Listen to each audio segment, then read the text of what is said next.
என்னால கூட ஒரு வாரமும் முக்கியமானது கர்த்தருடைய வார்த்தை. வார்த்தை தான் ரொம்ப முக்கியம். இந்த வார்த்தை தான் நமக்குள்ள பெரிய மாற்றத்தை உண்டாக்கும். எடுத்து வாசிங்க 2 கொரிந்தியர் 4ஆம் அதிகாரத்துல 17ஆம் வசனம். 2 கொரிந்தியர் 4:17.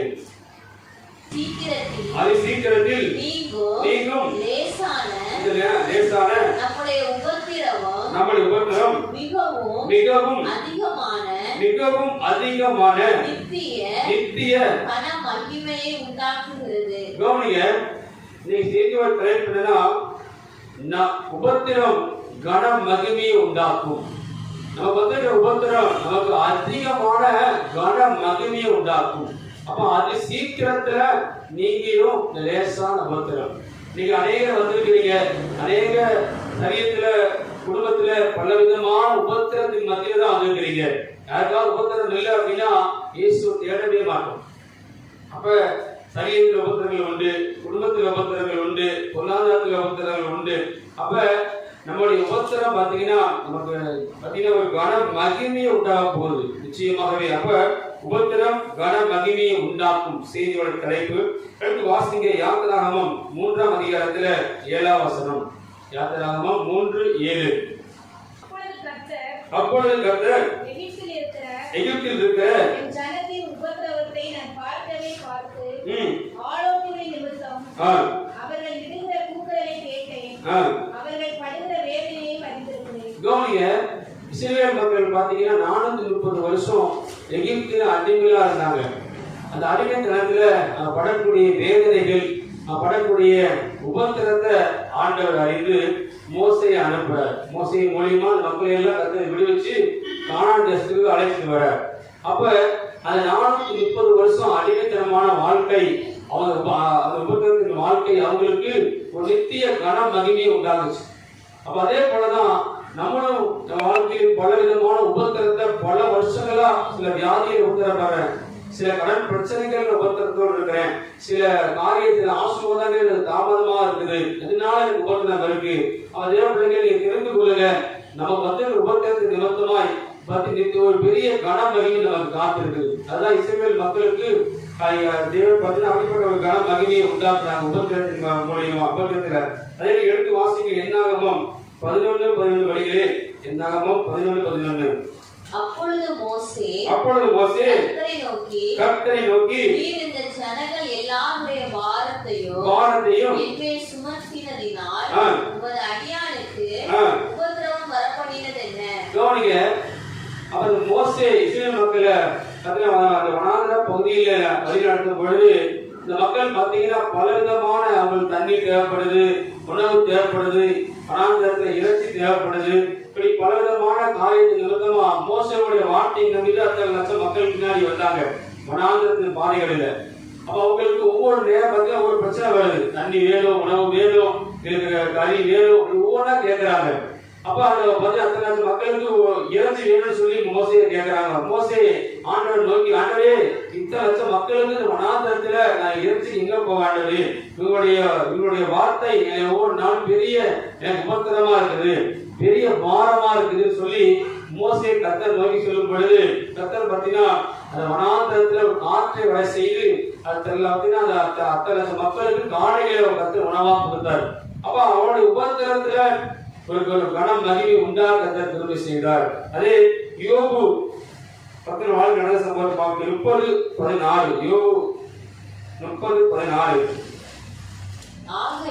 ஆகையால் இப்போது என் ஆத்துமா முறிந்து போயிற்று, உபத்திரவத்தின் நாட்கள் என்னை பிடித்துக் கொண்டது. கவனிங்க, யோபுடைய வாழ்க்கையில் கூட நமக்கு எல்லாம் தெரியும். அவன் வாழ்க்கையில வந்த உபத்திரங்கள், பாடுகள், 14 வந்திருக்கிற பலவீனங்கள், அவருக்கு உத்தமர் என்று ஆண்டவர் சொல்றாரு. அது குறித்து இயேசு கிறிஸ்துவே சர்டிபிகேட் கொடுக்கிறார் யோபு பக்தனை குறிச்சு. ஆனா அவன் யோபு வாழ்க்கையில் வந்த பாடுகள், உபத்திரத்துல யோபு பக்தன் முதல் கூட தேவன் தூசிக்கல. அப்ப அதனால யோபுடைய பக்தனுடைய வாழ்க்கையில அவன் இழந்ததுல 2 மடங்கு பெற்றுக்கொண்டான். அவன் இஸ்ரவேல் மக்கள் வாழ்க்கையில அந்த உபத்திரத்துல ஒரு விடுதலையும் மேன்மையும் உண்டாக்குனார். மோசேவுக்கு வந்த உபத்திரத்துல ஒரு விடுதலையும் ஒரு மேன்மையும் உண்டாக்குனார்.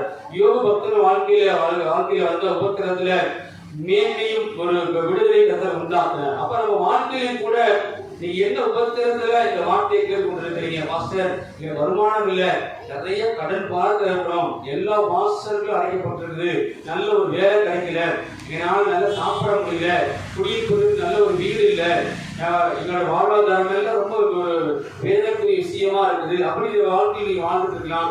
பல விதமான உபத்திரத்தின் மத்தியில நீங்க வந்திருக்கலாம். அடுத்த நிச்சயமா உபத்திரம் ஒரு கன மகிமையை உண்டாக்கும் என்று ஆண்டு சொல்றார். அது சீக்கிரத்துல இந்த உபத்திரம் எல்லாம் நீங்களும் சொல்லி கூட ஆண்டு பற்றி பேசி கொண்டிருக்கிறார். அப்ப உபத்திரத்தின் நேரத்துல நம்ம என்ன செய்யணும் அப்படின்னு சொல்லி சில காரியங்களை பார்க்க போறோம். நம்ம உபத்திரத்தின் நேரத்தில் நாம் என்ன செய்ய வேண்டும் எடுத்து வாசிங்க. 1 தெசலோனிக்கேயர் 3ஆம் அதிகாரத்துல 3ஆம் வசனம். 1 தெசலோனிக்கேயர் 3:3. உபத்திரம் வரும்போது என்ன செய்யணும்? இப்படிப்பட்ட உபத்திரவங்களை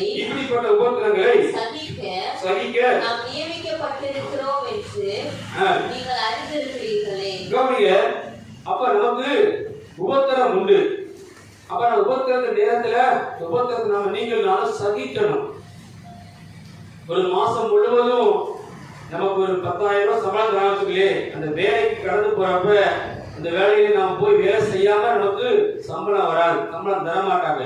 வேலைக்கு போகணும், பொண்ணு தென்காசி ஒரு கம்பெனியில வேலை பார்க்குறீங்க அப்படின்னா உங்களுக்கு 9 மணிக்கு சம்பளம் வேலை அப்படின்னா நம்ம சீக்கிரமா முடிக்கணும், சீக்கிரமா எழுந்திருக்கணும், எல்லா வேலையும் சீக்கிரம் முடிச்சுட்டு அந்த 9 மணிக்குள்ள வரக்கூடிய பஸ்ஸை பிடிக்கணும், 9 மணிக்குள்ள நம்ம போய் போகணும், அங்கே போய் சைன் பண்ணணும், அங்கே போய் வேலை பார்க்கணும், சாயங்காலம் 7 மணி வேலை அப்படி 7 மணி அந்த எல்லாம் காரியத்தை சகிக்கணும். சரியா வேலை பார்க்கல அப்படின்னா முதலாளி திட்டுவாரு, இதெல்லாம் நடக்கும். அப்ப சில பாத்தீங்கன்னா சில கம்பெனில பாத்தீங்கன்னா மொபைல் கம்பெனில வேலை பார்த்துட்டேன்.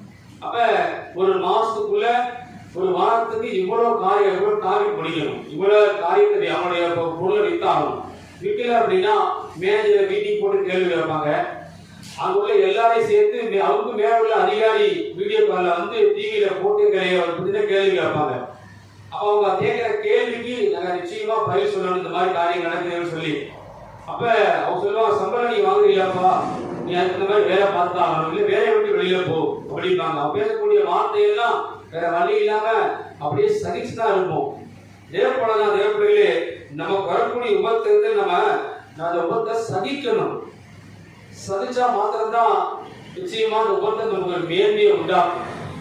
இப்போ ஹாஸ்பிட்டல் உடம்பு சரியில்லை, இப்போ ரொம்ப காய்ச்சல் இருக்கு அப்படின்னா எனக்கு காய்ச்சல் வந்தப்ப பார்த்தீங்கன்னா கையில நரம்பு மூலியமா துப்பு போடணும், துப்பு போட்டு டெய்லி ஊசி போடணும். எனக்கு இந்த நரம்புகள்ல ஊசி போடும்போது வலி, நான் குத்தும் போது வலி, அதை நான் சலிச்சாதான் எனக்கு வந்து காற்று சரியாகும். டெய்லி அந்த துப்பு போடும்போது வலிக்கும், இந்த வலியை சகிச்சாதான் எனக்கு அந்த உபத்திரம் மாறும், இல்ல மாறாது. ஒண்ணு இல்ல, ஒரு காலில் ஒரு சின்ன முள்ளு குத்திடுச்சு, குத்தும் போது பயங்கரமா வலி இருக்கும், அந்த முள்ளு வெளியில வர வரைக்கும் நமக்குள்ள இந்த வலி இருந்துட்டே தான் இருக்கும், இந்த வலி மாறவே செய்யாது. அதை எடுக்கும் போது பாத்தீங்கன்னா பயங்கரமா வலி, குத்துறதை விட பயங்கரமா வலிக்கும். அதை எடுக்கிற வரைக்கும் அப்படியே பல்ல கடிச்சு வலியை தாங்கி இருக்கணும். அதை எடுத்துட்டோம் அப்படின்னா நமக்கு உபத்திரம் மாறி. இல்லையா? நீங்க நானும் நம்மளோட உபத்திரத்தின் நேரத்துல அந்த உபத்திரம் சகிக்கணும். எப்படி வியாதி வந்துட்டா நம்ம மாத்திரை சாப்பிடுறோம், இந்த மாத்திரை கசப்பா இருந்தா மாத்திரை பயங்கரமா கசப்பா இருக்குது, ஏன்னா வலி இல்லை, அந்த மாத்திரை சாப்பிட்டாதான் இந்த வியாதி மாறும், இந்த வியாதி மாறாது. அப்ப ஒரு உபத்திரம் வந்துட்டா ஒரு வியாதி வந்து எப்படி நம்ம சகிக்கிறோம். ஹாஸ்பிட்டல் போறோம், ஒரு எலும்பு உடஞ்சிருச்சு அப்படின்னா கட்டாயம் ஆபரேஷன் பண்ணி தான் தீரணும். அப்ப ஆபரேஷன் பண்ணும் பொழுது அந்த வலி அதுக்கு மேல இருக்கும், ஆபரேஷன் பண்ண பிறகு அதுக்கு மேல வலி வரும், ஆனா சதுக்கு தான் தீரணும், அப்பதான் எலும்பு கூட நடக்க முடியும். அப்ப உபத்திரத்தின் நேரத்துல நம்ம உபத்திரம் சகிக்க பழகணும். சிறுவியில ஆண்டு பத்தில வந்த பாடல்கள் எல்லாம் சகித்தார் அல்லவா, நம்முடைய பாவங்களுக்காக சிறுவிய இதை தேவன் சுமந்தார். அப்ப அந்த பாடல்கள் எல்லாம் தேவன் சகித்தார்.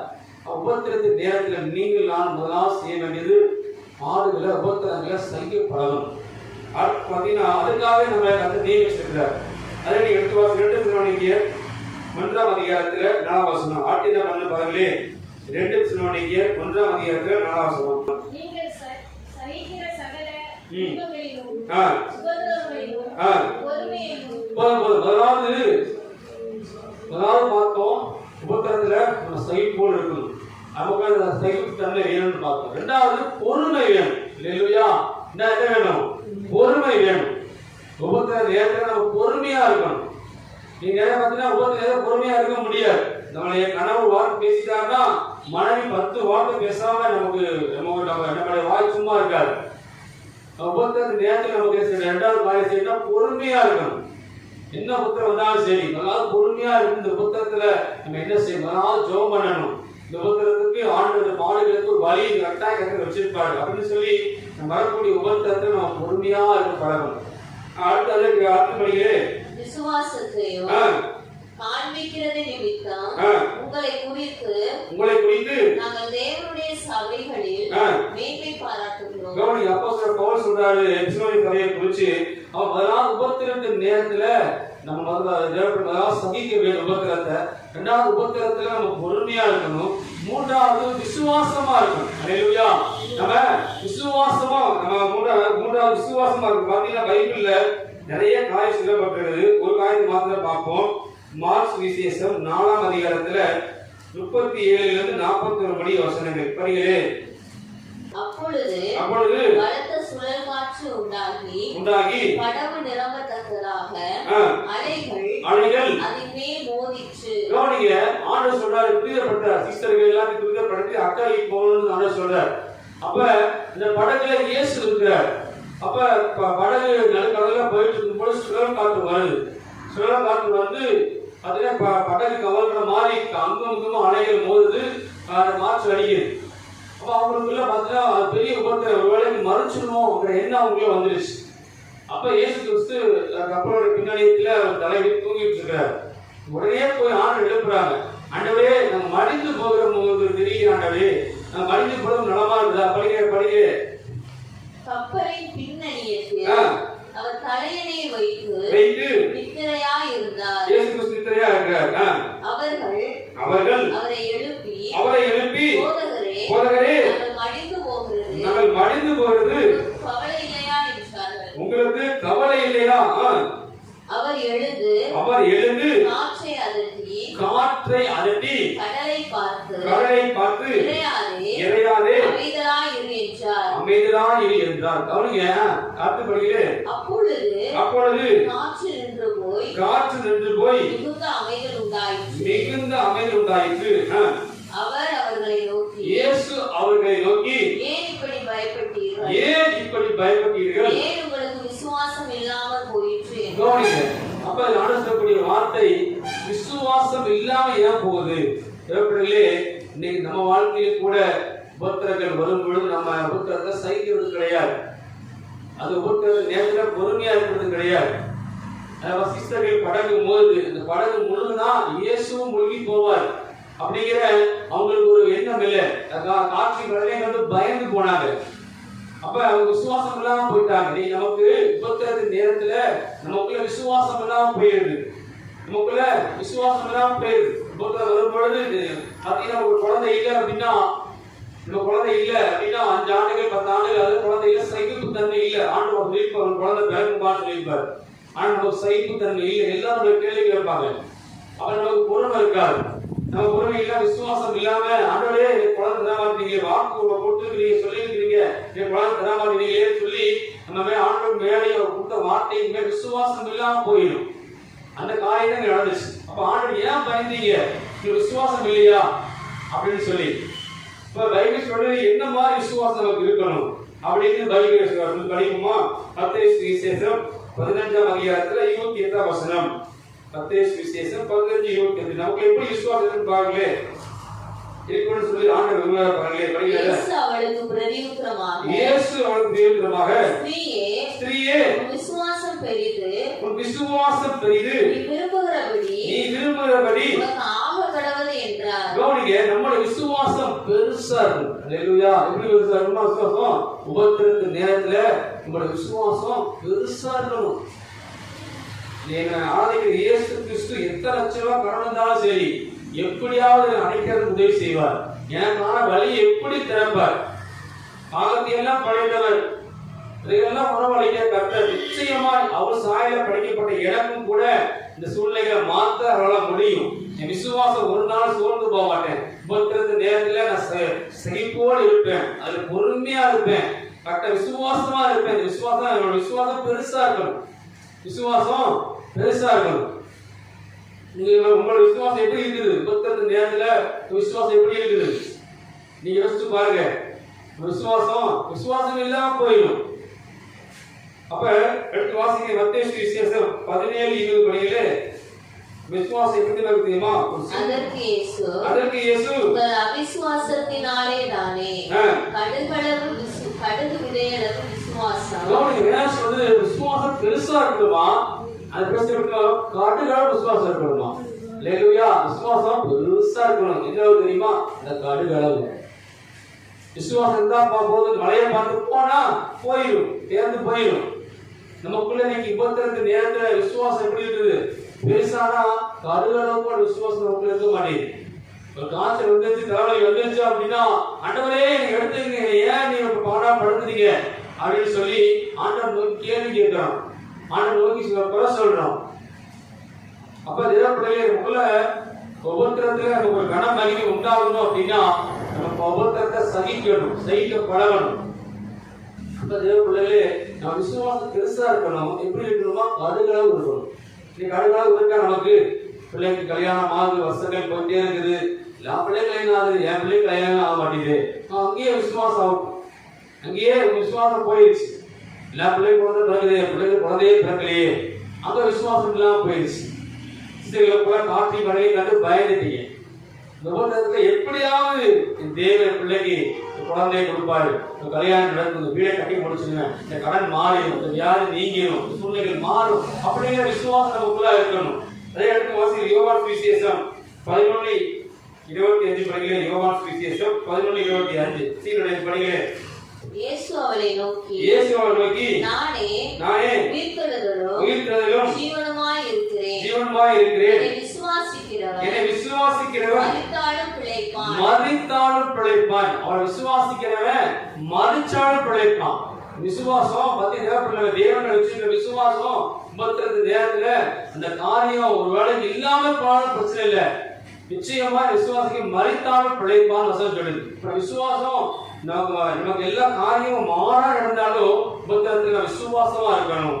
அதே போல பார்த்தீங்கன்னா யோவான் 11:40 விசுவாசிக்கிறவன் தேவனோட மகிமையை காண்பான்.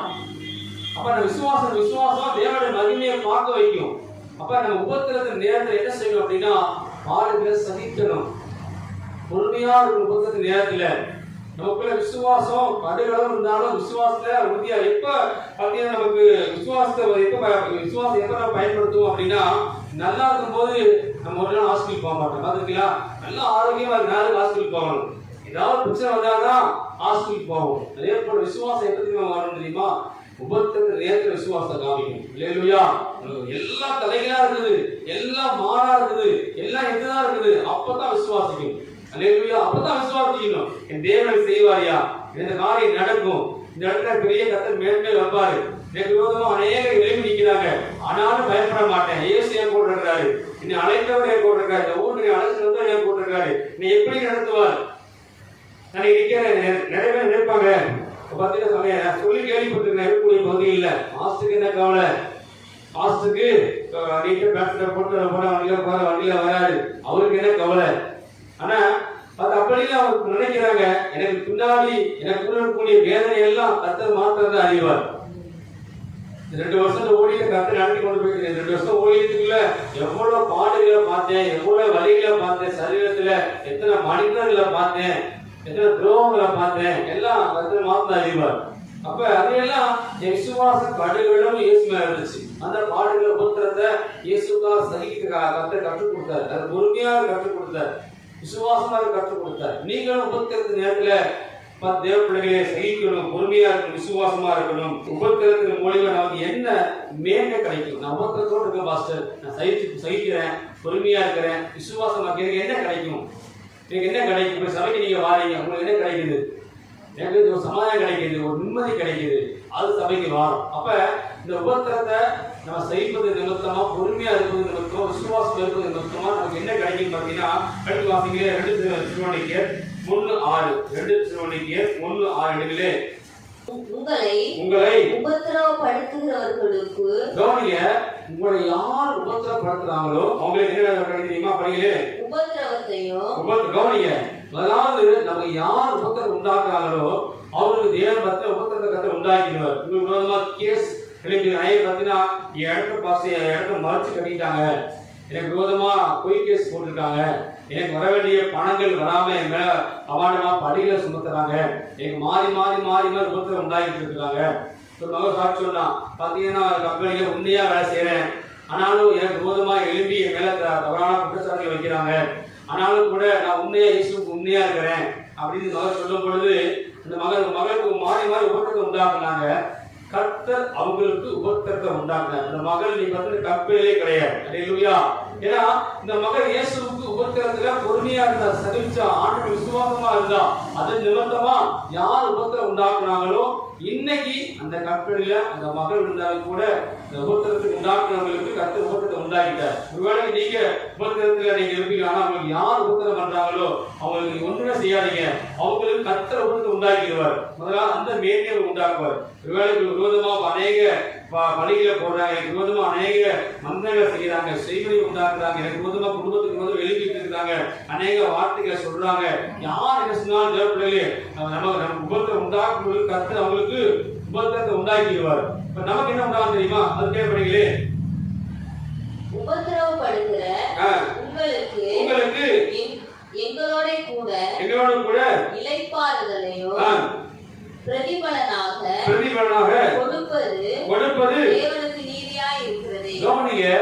தேவனோட நீதி பாத்தீங்கன்னா தேவ பிள்ளைகளே, அவர் பார்த்தா நீடிய பொறுமையா இருந்தவருக்கு நியாயம் செய்வார். அப்ப நம்ம உபத்திரம் உண்டாக்க மனுஷனுக்கு உபத்திரம் உண்டாகும். அந்த உபத்திர செய்தியா நமக்கு என்ன இளைப்பாறுதல், ஒரு சமாதானம், ஒரு விடுதலை உண்டாகும். அப்ப நீங்க உபத்திரத்தோடு இருக்கிற அந்த ஊழியத்தை அவ்வளவு வேதனையோடு கத்திரக்காய் தேவத்துக்கு போய் விளக்கோடு சகிச்சு பொறுமையா இருந்து விசுவாசமாக செய்யற அப்படின்னா நிச்சயமா எனக்கு பிரதிபலனா எனக்கு பார்த்தீங்கன்னா இளைப்பாறுதல் உண்டாகும், எனக்கு ஒரு மேன்மை உண்டாகும், எனக்கு ஒரு விடுதலை உண்டாகும். உபத்திரத்தை இருந்தீங்களா, உங்களுக்கு யார் உண்டாக்குறாங்களோ மனுஷங்களோ மனுஷங்களுக்கு விசுவாசம் உண்டாக்குறாலும் சரி, அவங்களுக்கு கட்டாயம் உபத்திரம் தான் உண்டாகும். தேவனை உண்டாக்கிடுவார். உங்களுக்கு பிரதிபலனாய் பார்த்தீங்கன்னா இளைப்பாறுதல், விடுதலை, சமாதானம் உங்களுக்கு உண்டாகும். அடுத்த காரியம் பார்த்தீங்கன்னா ஒண்ணு இல்ல, ஒரு பெரிய பாறை இருக்குது, கவனிங்க, ஒரு பெரிய பாறை. இந்த பாறையை ஒரு சின்ன கல்லுக்கு அடிச்சு பாருங்க, என்ன ஆகும்? பெரிய பாறை இருக்குது, கீழே மண்ணில இருந்து பெரிய பாறை உள்ளா இருக்குது. இந்த பாறையில ஒரு கல் எடுத்து அடிக்க என்ன ஆகும்? பாறை உடைஞ்சிருமா? உடையாது. அந்த கல்லு தான் தெரிஞ்சு போயிடும். அல்லேலூயா. உங்களுக்கு யார் உபத்திரம் பண்ணாலும் நீங்க நினைச்சுக்கிறீங்க, எனக்கு தான் பேசுறியா பேசு, என்னை பத்தி குறை சொல்றியா சொல்லு, உங்களுக்கு கட்டாயம் கர்த்தர் உனக்கு உபத்திரத்தை உண்டாக்குவார். சத்துருவுக்கு அவரும் சத்துருவா மாறிடுவார். எனக்கு நிச்சயமா இந்த சின்ன அவ்வளவு பெரிய பாறையில ஒரு சின்ன கல் எடுத்தா இந்த கல்ல தெரிச்சு போகும், அந்த பாறை ஒண்ணாக. அல்லேலூயா.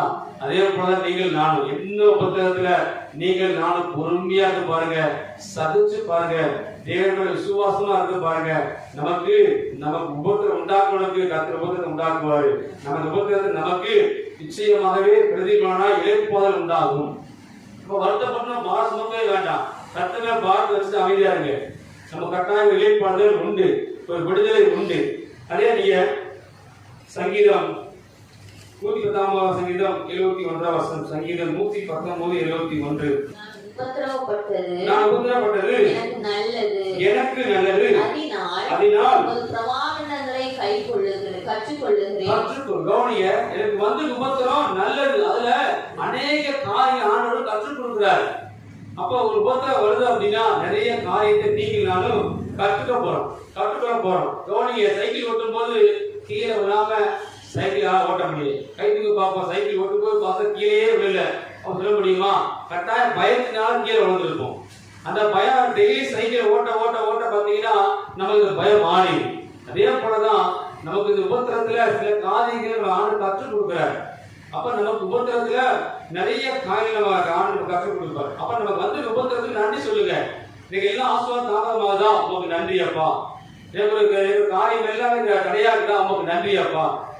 ஆனா அதான் யோக பக்தி சொன்னான். அவன் வந்து யோக பக்தர் வந்து உபத்திரத்துல அவன் பொறுமையா இருந்தான், உபத்திரம் சகிச்சிருந்தான். மனைவி எல்லாம் வந்து கடந்து போயிட்டாங்க. சகிப்போடு பொறுமையோடு தேவன விசுவாசமா யோக பக்தி இருந்த நிமித்தமா தான் அந்த உபத்திரத்துல அநேக காரியங்களை யோக பக்தருக்கு ஆண்டவர் கற்றுக் கொடுத்தாரு. கடைசியில இயேசு மாத்திரம் நம்பி இருந்தான். கடைசியில பாத்தீங்கன்னா உபத்திரத்தை ஆண்டவர் நீக்கி இழந்ததை 2 மடங்கு பெற்றுக்கொள்ள கர்த்தர் கிருபை செய்தார். அப்ப நமக்கு வரக்கூடிய உபத்திரம் நல்லது சொல்லுங்க, அதுக்கு நன்றி சொல்லுங்க. எனக்கு வரக்கூடிய உபத்திரம் எனக்கு நல்லது. நிறைய காய் கற்றுக் கொடுப்பார். அப்ப ஒவ்வொரு பாடலும் நமக்கு நல்லது, ஒவ்வொரு உபத்திரம் நமக்கு நல்லது. அதுல அநேக காரியங்களை நீங்க கற்றுக்கொள்ள முடியும். நீங்க நிறைய கடனோடு இருக்கிறீங்க, மனுஷன் நம்பி உதவி செய்வான்னு சொல்லி உதவி செய்யா போயிடுவாங்க. அப்ப அந்த மனுஷங்க யாருன்னு நீங்க நல்லா இருக்கும் பொழுது தெரிஞ்சுக்குவீங்க. அவ்வளோ பணம் இருந்தேன், அவங்க அவ்வளோ பணம் இருந்துச்சு, ஆனா அவங்க எனக்கு கொடுக்க முடியும், உதவி செய்ய முடியும், ஆனா உதவி செய்யல. நான் இயேசுவை நம்பி இருந்தேன், கூட்டத்துல விசுவாசமா இருந்தேன், பொறுமையா இருந்தேன், பாடலை சந்திச்சேன், ஆனா கர்த்தரோட கிருபையை கர்த்தர் சூழ்நிலை மாத்தினார். அப்ப தெரியும் இந்த மனிதர்கள் யாருன்னு சொல்லி. என் மனிதர்கள் அப்படிலாம் பேசினாங்க, ஆனா என் உபத்திரத்துல அவங்க யாருங்கிறத எனக்கு ஆண்டு கற்றுக் கொடுத்தாரு. நான் கீழே விழும்போதுதான் தெரியும், தீய சொல்ல தெரியாது. அப்ப அதை போய் கை வைக்கும் போது சுருணுதான் தெரியாது. அப்ப இது தீய நினைக்கிறப்பா சுற்றுலா சொல்லி பார்க்க தெரியாது, குழந்தைக்கு தெரியாது. அந்த கை வச்சாதான் சுற்ற உண்டானதான் தெரியும். அப்ப தீ அது பக்கத்தில் போகக்கூடாதுன்னு சொல்லி. அப்ப உபத்திரம் வரும் பொழுது உங்களை அதை கத்தரி நன்றி சொல்லுங்க. இன்னைக்கு நிறைய பிரச்சனை பத்தி உட்கார்ந்து இருக்கலாம், நிறைய கடன் பிரச்சனை பாஸ்டர் நம்பி ஏமாந்துட்டேன், நீங்க வேலை கிடைக்கல, எனக்கு வருமானம் இல்லை, எதுவுமே இல்லை, பல காரியங்கள் உட்கார்ந்துருக்கலாம். அது நல்லதுன்னு சொல்லுது. அல்லேலூயா. உங்களுக்கு பல உபத்திரத்தில் நீங்கள் இருக்கலாம், அநேக காரியங்கள் உங்களுக்கு ஆண்டு கற்றுக் கொடுக்கிறார். சரி, அடுத்த காரியம் பார்த்தீங்கன்னா சங்கீதம் 119:67. நான் உபத்திரவப்படுவதற்கு முன் வழி தப்பி நடந்தேன். இப்பொழுதோ உம்முடைய வார்த்தையை காத்து நடக்கிறேன். கவனி, மீது பண்ணுகிறேன். நான் உபத்திரவப்படுவதற்கு முன் கவனிங்க, எனக்கு ஒரு கஷ்டம் பாடல் வருவதற்கு முன் வழி தப்பி நடந்தேன். அப்ப உபத்திரம் வரதுக்கு முன்னாடி வழி தப்பி நடந்திருக்கலாம். ஆண்டவர் தேடுறதுக்கு முன்னாடி வழி தப்பி நடந்திருக்கலாம். அவருடைய வார்த்தை வந்தோடனே அந்த வார்த்தையை பிடிச்சி நடக்கணும். அவ பைபிள் கர்த்தருடைய வாயில் வரக்கூடிய ஒவ்வொரு வார்த்தைகள், பேதருடைய பைபிள் வசனங்கள் எல்லாம் காத்து நடக்கணும். இஷ்டப்படியும் வாழ்க்கை தேவைப்படலே வாழ்க்கையில் வந்து உபத்திரத்துல ஒரு மேன்மையை பார்க்கவே முடியாது. உயர்வு வாழ்க்கை வரவே வராது. அநேக பக்கத்துல நான் இஷ்டப்படி வாழ்ந்துட்டு இருப்பாங்க. நான் பண்றது தப்புன்னு பைபிள் சொல்லுது, வசனம் சொல்லுது, அதெல்லாம் இருக்க மாட்டாங்க. இஷ்டப்படி எப்படி வேணா வாழலாம், இப்படி வேணா இருக்கலாம், என்ன வேணா பண்ணலாம் அப்படின்னு பண்ணும் பொழுது நிச்சயமா வாழ்க்கையில வந்து உபத்திரம் ஒரு நாள் நீங்காது, ஒரு நாளும் மகிமையை உண்டாக்காது. அந்த உபத்திரம் அது சீக்கிரம் நீங்கவே செய்யாது. கர்த்தருடைய வார்த்தை, அந்த வார்த்தை நிச்சயமா தேவனுடைய வார்த்தையை நீங்கள் நானும் காத்து நடக்குமானா பூமியில பலவிதமான உபத்திரத்தை வாழ்ந்துட்டு பைபிள் என்ன சொல்லுது, அந்த வார்த்தை என்ன சொல்லுது, இந்த வசனம் என்ன சொல்லுது, அதன் பிரகாரம் நம்ம வாழ்வோம். மான தேவப்பிள்ளைகளே, நிச்சயமாகவே இந்த வசனம் பரலோக அதிகம் சேர்த்துரும். உபத்திரத்தின் மத்தியில் தேவப்பிள்ளைகள் நமக்கு யார் உபத்திரம் உண்டாக்குறாங்களோ அவங்களுக்கு கர்த்தர் உபத்திரம் வச்சிருக்காரு. இந்த உபத்திரத்துல நம்ம நிச்சயம் நமக்கு ஒரு இழைப்பாக உண்டாகணும். அதே போல உபத்திரத்துல அது நல்லது, அநேக காரியங்கள் நமக்கு கற்றுக் கொடுக்குது. அதே போல உபத்திரத்துல தேவனுடைய வார்த்தையை காத்து நடக்கணும். நம்ம இஷ்டப்படி வாழ்றதுல கிறிஸ்துவ வாழ்க்கை நிறைய அப்படித்தான் வாழ்ந்து இஷ்டப்படி எப்படி வேணா வாழலாம், எப்படி வேணா இருக்கலாம். ஆயத்தை வந்து நம்ம எப்படி வேணா நடிச்சிடலாம், நம்மளுடைய தனிப்பட்ட வாழ்க்கையை எப்படி வேணா வாழ்ந்துடலாம். அந்த வாழ்க்கையில உபத்திரம் ஒரு நாள் நீங்காது, மாறாது, ஒரு கனமகிமையும் உண்டாக்காது. மேலும் மேலும் மேலும் அவங்க பிரச்சனைகள் பாடுறதாரு. தேவப்பிள்ளைகளே, உபத்திரத்துல நம்ம அவருடைய வார்த்தையை காத்து நன்மணி வார்த்தையை அறியாம எப்படியோ வாழ்ந்துட்டு இருந்தோம். இயேசு அறியாத நாட்கள் நான் எப்படியோ வாழ்ந்துட்டு இருந்தேன். இயேசுவை அறிந்த பிறகு அவன் புத்திரத்துல வார்த்தையை காத்து நடக்கிறேன். அதனாலதான் கர்த்தர் பூமியை பாதுகாத்துட்டு இருக்கிறாரு, விமர்சனமா திரும்பியே நடத்துறாரு. கடைசியா யார் எழுதி போமா, யார் விழுந்து நின்று சங்கீதம் 22:24 34:17 படிக்கிறேன். சங்கீதம் 22:24 34:17. உபத்திரவப்பட்டவனுடைய உபத்திரத்தை அவர் அற்பமாய் எண்ணாமல் அருவருக்காமல் நம்முடைய முகத்தை மறைக்காமலும் இருந்து நம்மை நோக்கி கூப்பிடுகையில் அவர் கேட்டருளினார். 34:17. நீதிமான்கள் கூப்பிடும்போது கர்த்தர் கேட்டு அவர்களை எல்லா உபத்திரவங்களுக்கும் நீங்களாக்கி விடுகிறார். எனக்கு உபத்திரம் உண்டப்பா, அடவே என்னுடைய உபத்திரம் ஒரு கன மகிமை உண்டாக்குன்னு வேலை சொல்லுதப்பா, அது சீக்கிரத்துல அந்த உபத்திரம் நீங்கன்னு வசம் சொல்லுதப்பா.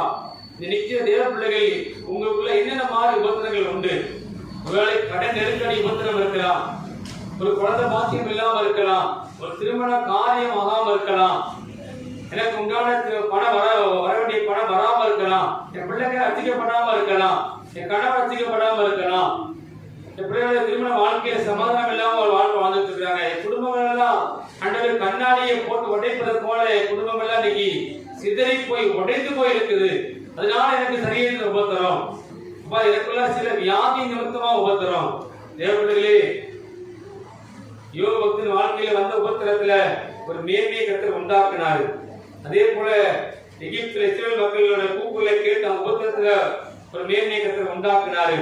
அதே போல மோசேக்கு வந்த உபத்திரத்துல கர்த்தர் விடுவிச்சு ஒரு மேன்மையை உண்டாக்குனாரு. அதே போல நம்ம உபத்திரத்தை நேரத்தில் தேவர்கள் இந்த நாளை கூட தீர்மானம் எடுங்க. எனக்கு என்ன உபத்திரம் வந்தாலும் இந்த உபத்திரத்தை தேவனுடைய பலத்தினால் சகிப்பேன், அது சகிப்பதற்கு விலன் தர வேண்டும் என்று நீங்க கேளுங்க. கேளுங்க பார்ப்போம். உபத்திரத்தின் நேரத்துல நான் பொறுமையா இருக்கிறேன் கற்றுக்கொள்ளப்பா. உபத்திரத்தின் நேரத்துல நான் விசுவாசமா கற்றுக்கொள்ளப்பா. என்னோட விசுவாசம் பெருசா இருக்கணுமப்பா. அது எந்த அளவு அப்படின்னா அடுகால விசுவாசம் எனக்குள்ள இருக்கணுமப்பா. ஆனா காற்று கடல் வந்தாலும் கூட ஆண்டவரே நான் சகிச்சு பொறுமையோடு இருந்து நான் விசுவாசமா இருக்கும் பொழுது, இந்த அப்பா சொல்ற விசுவாசமா இருக்கும் பொழுது என்னுடைய உபத்திரத்துல நிச்சயமாகவே ஒரு மேன்மை உண்டப்பா, ஒரு கன மேன்மை உண்டாண்டவரே. அது சீக்கிரம் நீங்கும் அப்பா. எனக்கு உபத்திரத்தை உண்டாக்குற மனுஷனுக்கு நீங்க அவளுக்கு உபத்திரத்தை உண்டாக்குவீங்கப்பா. எங்களுக்கு உபத்திரத்தை உண்டாக்குறது பொல்லாத ஆவி அப்பா. வானமண்ட கிரீசியர பொல்லாத ஆவி எங்க உபத்திரத்தை உண்டாக்கி அநேக மனிதர்களை பயன்படுத்தி மனவடி உண்டாக்கி வேதனையை அதிகப்படுத்தி எனக்கு அநேக உபத்திர விசுவாசம் உண்டாக்குறாங்கப்பா. ஆனாலும் பிசாசு ஒரு வழியா வருவான். இயேசு கிறிஸ்து நாமத்தினால அவன் 7 வழியா ஓடி போயிருவான்ப்பா. எனக்கு உபத்திரத்துல நான் சகிச்சு பொறுமையா விசுவாசமா இருக்கும் பொழுது எனக்கு யார் உபத்திரம் உண்டாக்குறாலும் இயேசு கிறிஸ்து அப்பா, இயேசு கிறிஸ்து அவங்களுக்கு உபத்திரத்தை உண்டாக்குறப்பா. உபத்திரத்துல எனக்கு ஒரு இளைப்பாதல் உண்டப்பா. உபத்திரத்துல அநேக காரியங்களை கற்றுத்தருவீங்கப்பா. உபத்திரத்தின் நேரத்துல கர்த்தாவே உங்களுடைய வார்த்தையை காத்து நடக்கும் பொழுது நிச்சயமாகவே அப்பா என் உபத்திரத்துல ஒரு கனமகி உண்டாகும் அப்பா. அது சீக்கிரத்துல உபத்திரம் நீங்கிடும் அப்பா. உன்னுடைய கை ஒரு விரலின் மேல் உயரும், சத்துருக்கள் முழு சங்கரிக்கப்படுவார்கள். நீ பயப்படாதே, கர்த்தர் துணையா நிற்கிறார். யார் உபத்திரம் உண்டாக்குறாங்களோ அவங்களுக்கு கர்த்தர் நிச்சயமாக உபத்திரத்தை உண்டாக்குவார். உங்களுக்கு நிச்சயமா ஒரு இளைப்பாதல் உண்டு. உபத்திரத்தை கத்த அநேக காரியங்கள் கற்றுக் கொடுப்பார். நீ வந்து உபத்திரம் நல்லதுன்னு சொல்லுங்க, வந்து மாநில நல்லதுன்னு சொல்லுங்க. தேவ பிள்ளைகளே, நீங்க பிடமாதீங்க, கண்ணீர் வடிக்காதீங்க. நீங்க வந்து உபத்திரம் நல்லது ஆண்டவரே, ஒரு இளைப்பாதல் உண்டப்பா. ஆண்டவரே அநேக காரியம் கற்றுக் கொடுத்தீங்க அப்பா. உடைய வார்த்தையை காத்து நடப்பதற்கு ஆண்டவரே இந்த உபத்திரம் நல்லது ஆண்டவரே. விசேஷமாய் வந்து தேவ பிள்ளைகளுக்காக செபிக்கிறோம் அப்பா. அவங்களுடைய அநேக நிற்கக்கூடிய தேவ பிள்ளைகளுக்கு அநேக உபத்திரங்கள் இருக்கலாம். அது நிச்சயமாய் ஒரு கன மகிமை உண்டாகும் அப்பா. சீக்கிரத்தை உபத்திரம் நீங்கிடும் ராஜா. அந்த தேவ பிள்ளைகளை விசேஷமா ஆசிரியர் ராஜா. பனி இப்படி சூரியன் உதிக்கும் பொழுது உருகி போகுதோ அப்படியா தாவே உபத்திரம் எல்லாம் இயேசு கிறிஸ்து வரும்பொழுது அது உருகி போகும் அப்பா. துக்க நாட்கள் எல்லாம் முடிஞ்சு போகும் அப்பா. ஊழியக்காரன் மனதான ஆசிரியர் ராஜா. வந்து தேவ பிள்ளைகளை நீங்க வாழாக்காமல் தலையாக்குங்க ராஜா, கீழாக்காமல் மேலாக்குங்க ராஜா. ஆண்டவரே இதனால கூட செய்தி அந்த யூடியூப் சேனல் மூலியமா கேட்கக்கூடிய தேவ பிள்ளைகளா செபிக்கிறேன். சகோதரனே சகோதரியே, உபத்திரத்தினை பொறுமையாயிரு. நீ சகித்திரு, நீ விசுவாசமாயிரு. நிச்சயமா உனக்கு இளைப்பாதல் உண்டு. உபத்திரத்தினை அநேக காரியம் கற்றுக் கொடுப்பார். அது நல்லதுன்னு சொல்லு சகோதரி சகோதரனே. அதே போல அவருடைய வார்த்தையை காத்து நடக்கும் பொழுது அவருடைய வார்த்தையுடைய பரலோகத்தினுடைய செய்தி சகோதரி சகோதரன் நாளை கூட கத்தாவி 2 மணி நேரம் உங்களுக்கு பாதப்படியை காத்திருந்தோம். அது ஒரு நாள் வீண் போகாது ராஜா. அன்றைய பாடல் வேலை ஆராதனை வேலை இடைப்படிப்பாங்க. உங்களை நாம் ஈடுபடுறதுக்காக நன்றி ராஜா. இந்த வார்த்தை எங்களுக்குள்ளாய் அன்றைய கபாய்களுடைய இடைவெளி பழைய எழுதப்பட்டு அது 30, 60, 100 மடங்கான பலனை தாவே தேவப்பிள்ளைகள் தருவதற்காக நன்றி அப்பா. அன்றைய அடுத்த வார பார்க்கும் பொழுது வாழ்க்கையில் அநேக நன்மைகளை தேவன் செய்து சாட்சியாய் நிறுத்தும் அப்பா. நாம் எப்படி கலைகளை காண்போம். ஆசீர்வாதம் கர்த்தராகிய இயேசு கிறிஸ்துவின் கிருபையும் தேவனுடைய அன்பும் பரிசுத்தாவிய ஐக்கியமும் சமாதானமும் சிநேகமும் நம் அனைவரோடும் இருப்பதாக. யாவரும் சேர்ந்து சொல்லுவோம். ஆத்மாவே கர்த்தரை ஸ்தோத்திரி, என் முழு உள்ளமே உம்முடைய நாமத்தை ஸ்தோத்திரி. ஆத்மாவே கர்த்தரை ஸ்தோத்திரி, அவர் செய்த சகல உபகாரங்களையும் மறவாதே. ஆமென் ஆமென். அல்லேலூயா அல்லேலூயா அல்லேலூயா. அல்லேலூயா. ஆசீர்வதிப்பாராக.